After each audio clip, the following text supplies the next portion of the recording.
Welcome to Dhaka. Tribune presents Straight Talk, one-on-one conversations with newsmakers and opinion shapers. I'm Dhaka Tribune editor Zafar Sobhan, and I am joined in conversation this evening by Dr. Ruhul Abid, Associate Professor of Surgery at Brown University Medical School, the president and founder of HIFA, which is Health and Education for All, a non-profit organization operating here in Bangladesh, and as of last week, a nominee for the 2020 Nobel Peace Prize. Dr. Abid, welcome to the show. Thank you, Jeffrey.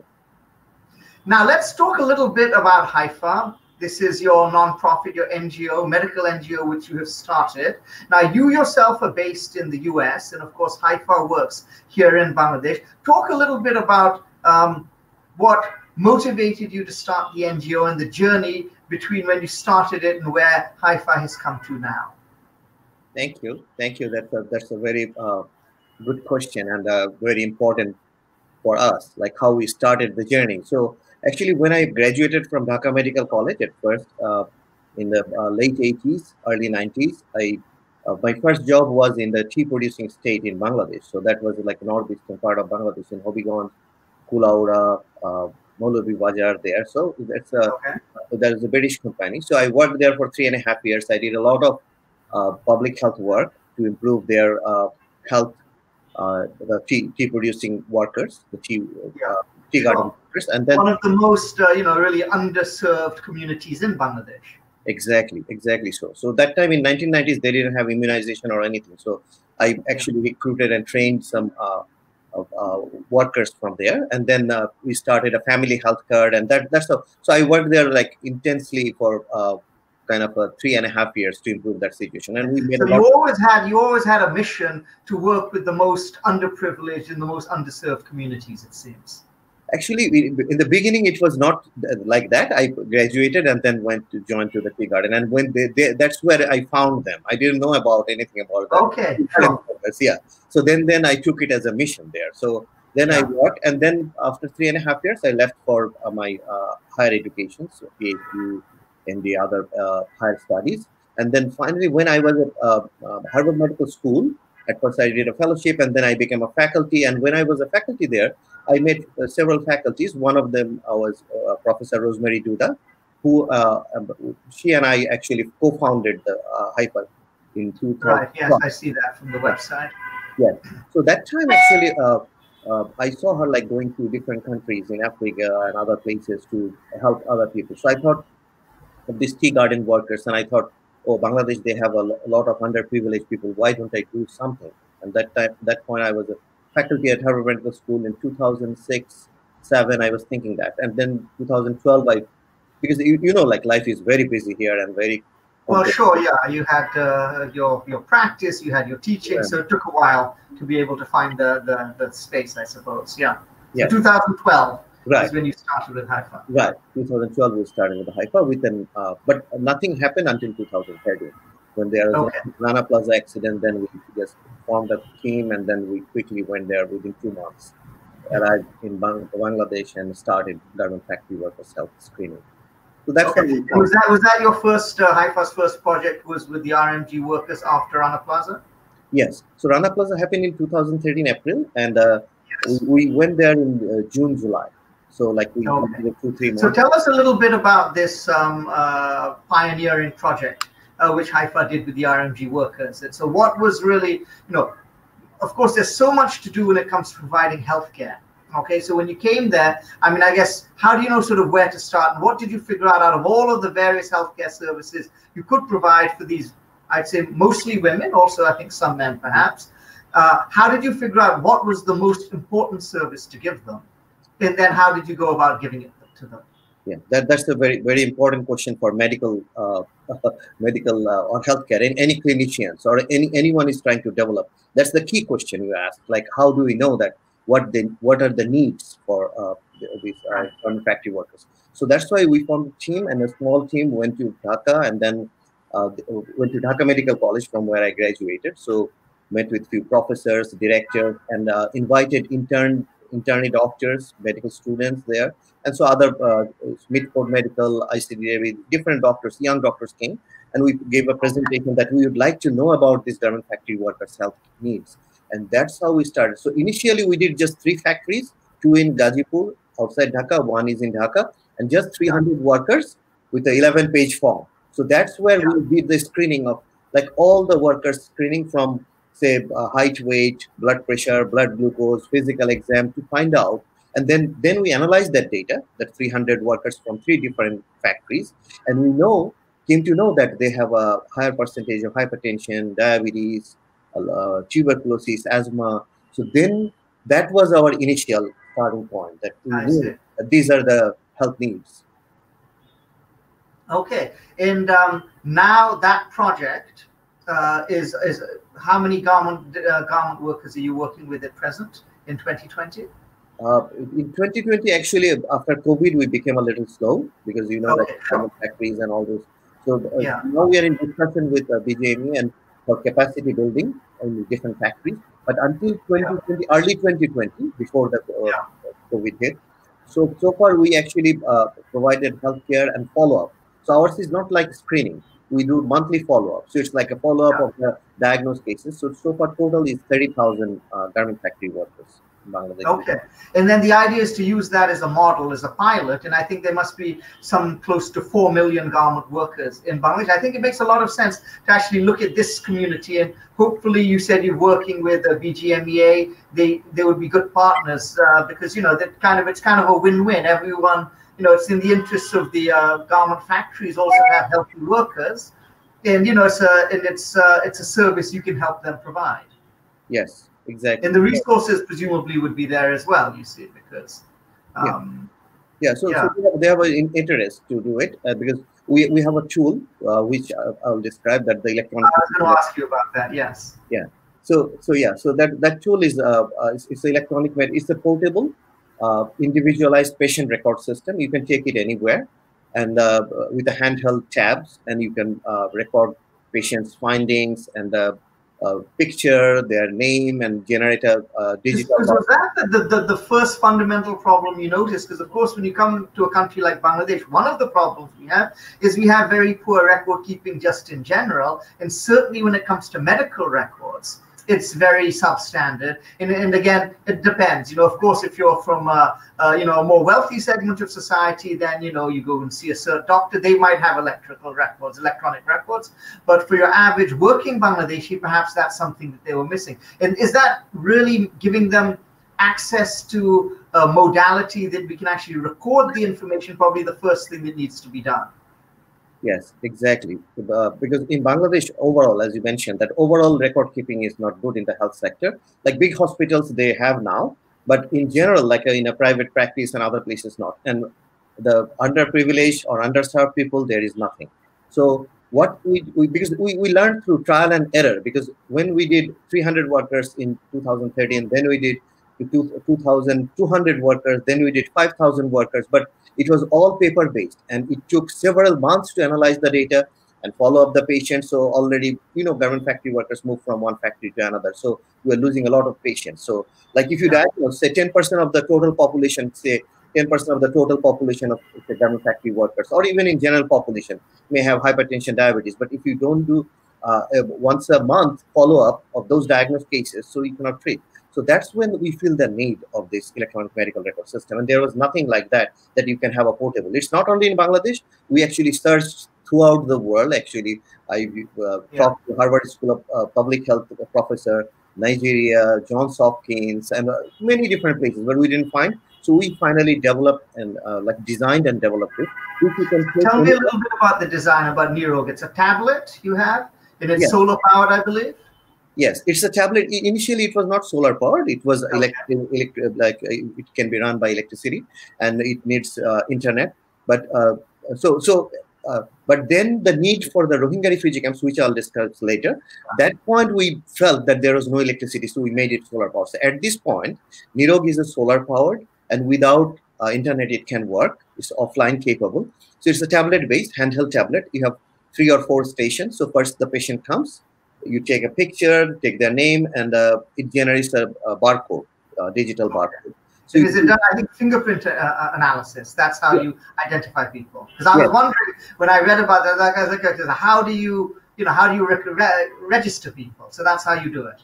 Right. So fingerprint you can use where they lose the card. So there are dual security, and all these data are encrypted and HIPAA compliant. So we follow the international rules. So it's a layered access, like a frontline health worker cannot access whole record. They may see the name and age, but the doctor can see the whole record. Sure. Right.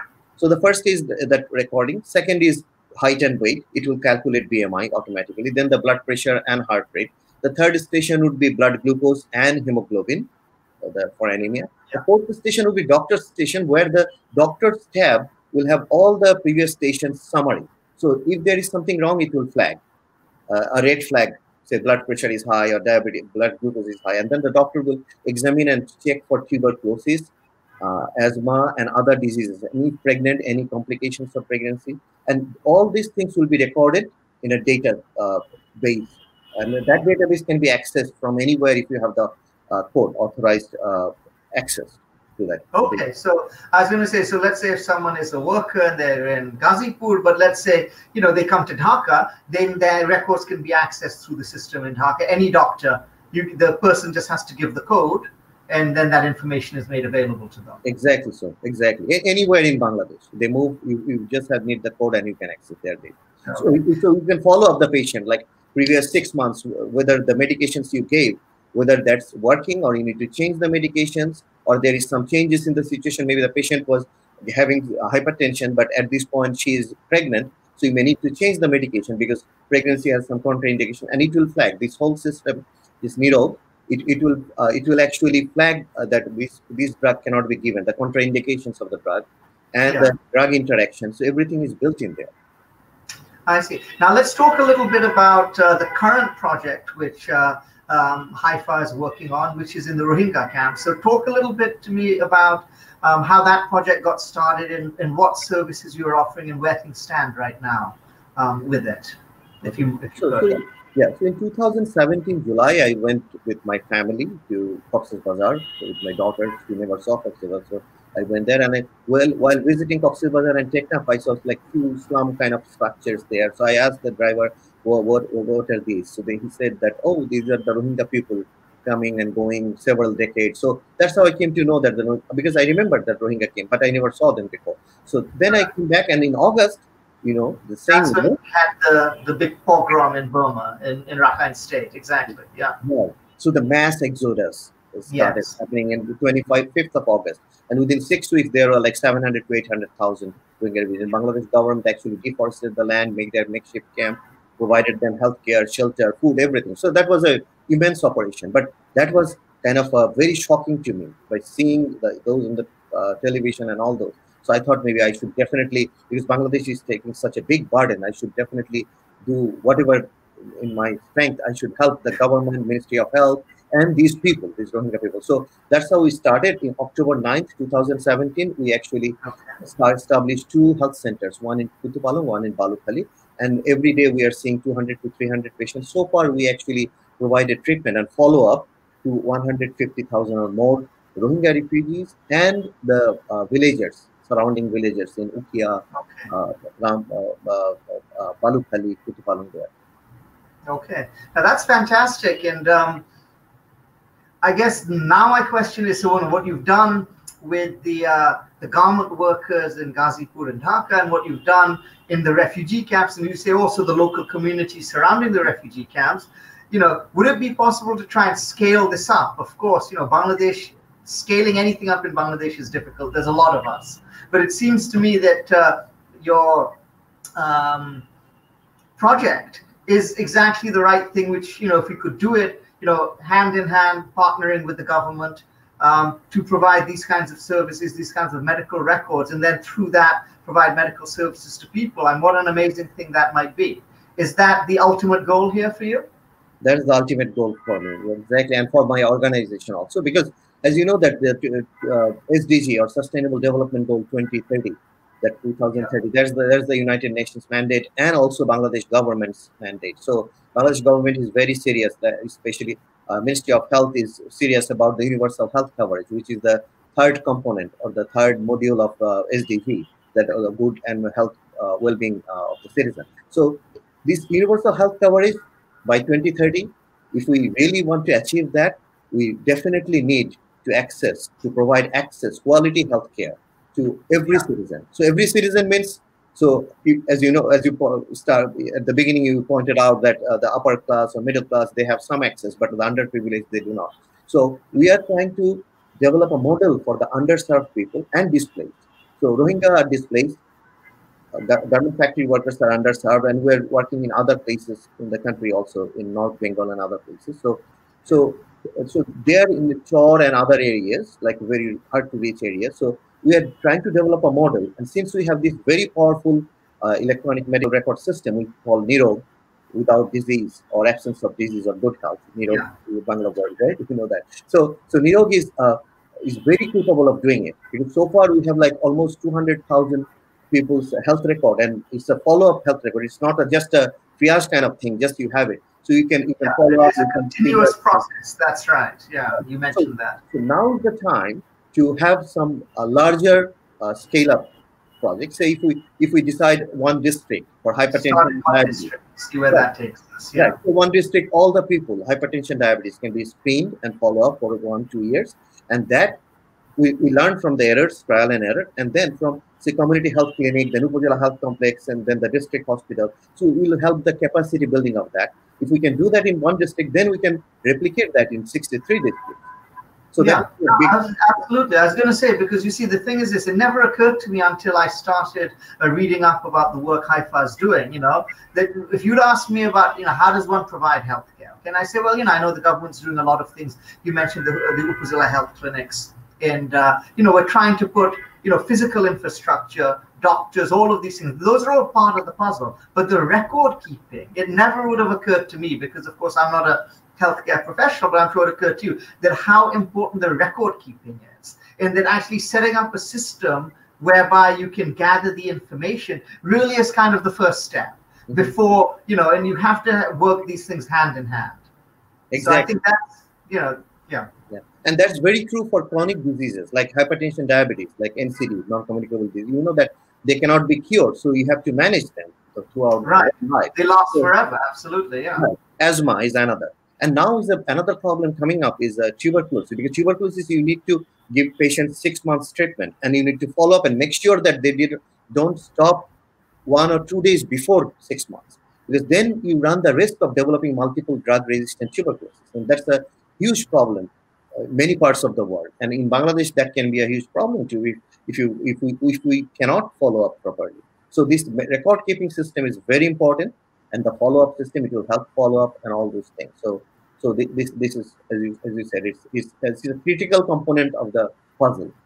Yeah. No, and here's the thing. I mean, I guess for now, what's interesting to me is, of course, we're talking about, providing healthcare as a human right. And I think, it's very interesting. Of course, that's a discussion in America as well, even in the last, in this current presidential campaign. And certainly in Bangladesh, there's something which we want to provide as a human right, you see. But in a sense, things have been put on hold a little. You'd mentioned the work you were doing, up until January. And then, of course, after the COVID crisis hit, that brought other things into sharp relief. How have you found that the crisis has impacted Haifa's ability to work here in Bangladesh? And what role can NIROG, the EMR system, or Haifa as an organization actually play in the last 5 or 6 months of the crisis here in Bangladesh? If you could talk a little about that, that would be very interesting, I think. Yeah, thank you. That's very important question. So I think what we've done during this COVID-19, we took a different role, because in Rohingya refugee, Rohingya FDM, and we call them forcibly displaced Myanmar nationals in Bangladesh. Yes. So FDM in camps. Like when government started that we call them shutdown in late March, I think April. So that point, Haifa, only one of the few organizations, healthcare organizations, were allowed to work there. So what Haifa did, Haifa started, because Haifa had this NIROG, electronic medical record system. So we knew all the patients in our patient database, that who have diabetes, who has hypertension, who has asthma, who is getting tuberculosis treatment from BRAC or the government center. We have all those data of our patients. So what we did, we targeted, because as you know that in COVID-19, those are the severe outcome patients. If you have comorbidities like asthma, that's right? Yeah. So Those those are are the ones who are morbid. most at risk. Yeah. Exactly. So what we did, we specifically screen those cases, whether they have fever, cough, or they are developing breathlessness. So that helped us to track those patients quickly. And we also provided them with special say, masks, bar soaps, those, because we cannot cover like all the patients. We didn't have that much fun. So what we did was we bought those masks and bar soaps, all those, and supplied to those people who are most vulnerable. Another thing, we supplied PPE. We imported PPE from outside, the KN95 mask from a like a original KN95 mask, and distributed throughout the Rohingya camps. And also we distributed those to other places like in Dhaka, in other districts of Bangladesh, like BSMMU, Dhaka Medical College, and other places where it's needed in different districts. So that one, and another thing we did I'm very proud of that actually, that what we did is we provided training, COVID-19 competency training. We call it training of the trainer. So Brown University, where I work, has developed a model, COVID-19 competency training for the healthcare protection, doctors, nurses, public health specialists, policymakers, everyone, technologists who collect the swab or the samples. So that was a 4-day, 3-hour training, and we provided that to Bangladesh 3 times: April, July, and August, because we know the new informations are coming. So and so far we trained 1,200 health professionals in different institutions like BSMMU, Dhaka Medical, ICDDRB, even IEDCR, and other organizations, National Heart Foundation. So you partner as well with a lot of local organizations here in Bangladesh. Exactly. So that COVID-19 training and this training of the trainer, so they are training, everyone is training another 1 to 10 Okay. people. Is it virtual training? I mean, are you doing it from based in the States? The trainers, or you have people on the ground here as well? So no, we have people on the ground, but it's a virtual training from the States. So it's in collaboration with Project Hope, which is an international organization, then Brown University and Haifa. So Haifa is providing it. And these training actually were given to 50 countries, to 51,000 health professionals so far.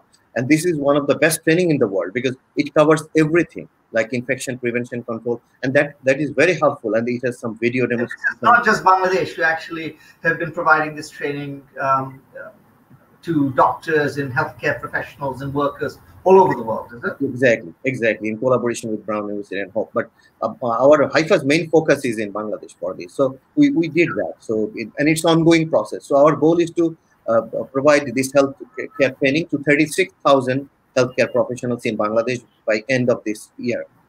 Okay. And how does it work? And I know you and your other partners, you mentioned Dr. Duda and the other people like that are based in the US. But of course, you must have a team here in Bangladesh as well. Yes. How do you partner? So for instance, you mentioned when you go in, you have 6 doctors and 12 healthcare professionals. They take the initial screenings. Are these people, where do you find doctors to partner with? Do they work for Haifa, or are they associated with some hospital or some other organization? How does that work exactly? Yeah. So initially it was volunteer based. We invited young doctors and they worked volunteer in 2013-15. But later from 2016, when we started getting funding, first funding was from DFID with the Ministry of Health, DG Health together, and that's where because Ministry Health needed DG Health needed the medical records of garment factory workers because they are planning to develop a healthcare system for them.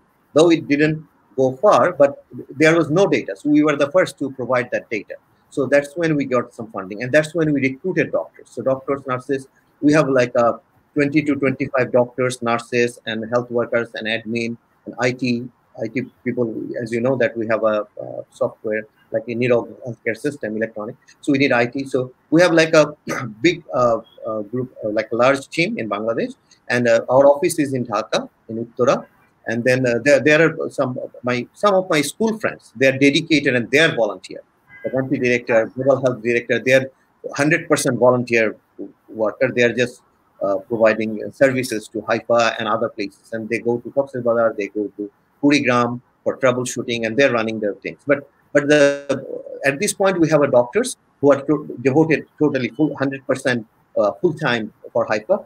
But our chief medical consultant is a volunteer. So her name is Dr. Tamanna Tawassum. So she works at Square Hospital, but does a volunteer service for our organization. That's She marvelous. was with us from 2013. So there are many doctors. I cannot name all of them. They are still volunteers. They are providing a lot of services. Okay, well, that's great to hear. Let me ask you a little bit of a question again about Nirog. You mentioned that what you can do is you can screen people, for comorbidities. I'm talking in the context of COVID. Can it also be a useful tool in terms of contact tracing? Because I think one of the things which we are struggling with here in Bangladesh in containing the crisis, on the one hand, it doesn't seem to have spread, fortunately, by the grace of God, as much as it has in many other countries. The US, for one, is an example. But one of our challenges has been to do what's called contact tracing. And once one person has it, to really trace who they come into contact with, and to actually isolate those people, and then to keep a lid on the spread of the infection that way. Is that a role which the Neuro platform can help with? Yes, definitely. Neuro can help with that.